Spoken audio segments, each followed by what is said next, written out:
আমি আমার সামর্থ্য সীমাবদ্ধ ক্ষমতা অনুযায়ী যতটুকু জনপ্রতিনিধি হিসেবে করা উচিত আমি করছি। রাজ্য সরকার বিগত ১৩ বছরে ১৪ বছরে ২০১১ সালে ক্ষমতায় আসার পর আপনি যদি দেখেন, আপনি যে বলছেন রাজ্যের স্বাস্থ্য ব্যবস্থা প্রশ্নচিহ্নের মুখে, এটার সাথে আমি একমত নই।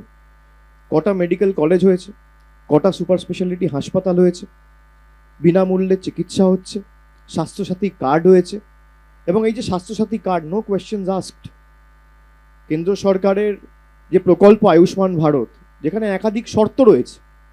আপনার হাতে মোবাইল ফোন থাকলে, স্মার্টফোন থাকলে আপনি আয়ুষ্মান ভারত পাবেন না, বাড়িতে দু চাকা থাকলে, মোটরসাইকেল থাকলে পাবেন না, ফ্রিজ থাকলে পাবেন না। আমরা স্বাস্থ্যসাথী কার্ড সবাইকে দিয়েছি, জাতি দলমত বর্গ বর্ণ ধর্ম নির্বিশেষে। কোথাও একটা ঘটনা ঘটলে সেটা অত্যন্ত দুঃখজনক। রাজ্য সরকার তার তরফ থেকে অবস্থান স্পষ্ট করেছে, তদন্ত কমিটি গঠন করা হয়েছে এবং তদন্ত চলছে। যদি কারোর গাফিলতি এখানে পাওয়া যায় তার বিরুদ্ধে কঠোর থেকে কঠোরতম ব্যবস্থা নেওয়া হবে। এবং আমরা এগুলো আগেও করেছি, দলমত নির্বিশেষে প্রশাসন ব্যবস্থা নিয়েছে। আপনারা এটা দেখেছেন যে বিরোধী রাজনৈতিক দলের কাউকে ফাঁসাতে হবে।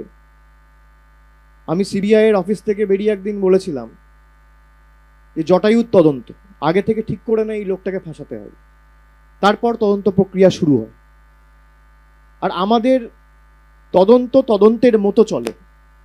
যদি কারোর যোগসাযোগ থাকে, যেমন মালদার ঘটনাটায়, দুয়াল সরকারের ঘটনাটায় তৃণমূলের একজন গ্রেফতার হয়েছে। রাজ্যের মুখ্যমন্ত্রীর নাম কি? মমতা বন্দ্যোপাধ্যায়, তৃণমূল কংগ্রেসের সর্বভারতীয় সভানেত্রী। সে রাজ্যের মুখ্যমন্ত্রী, আর গ্রেপ্তার হচ্ছে একজন তৃণমূলের পদাধিকারী। কোনোদিন দেখাতে পারবেন ৩৪ বছর সিপিএম এর আমলে কোনো সিপিএম এর নেতা গ্রেফতার হয়েছে? কোনোদিন দেখাতে পারবেন উত্তরপ্রদেশে ২০১৭ সাল থেকে ৮ বছর বিজেপি ক্ষমতায়, বিজেপির কোনো নেতা গ্রেফতার হয়েছে? কোনোদিন দেখাতে পারবেন বিজেপি প্রায় ২ দশকের বেশি ক্ষমতায় গুজরাটে, কেউ দেখাতে পারবে যে বিজেপির কোনো নেতা গ্রেফতার হয়েছে? আমরা তদন্তের মতো রাজ্য পুলিশ প্রশাসনকে মুখ্যমন্ত্রী বারে বারে বলেছে তদন্তের মতো এগোবে।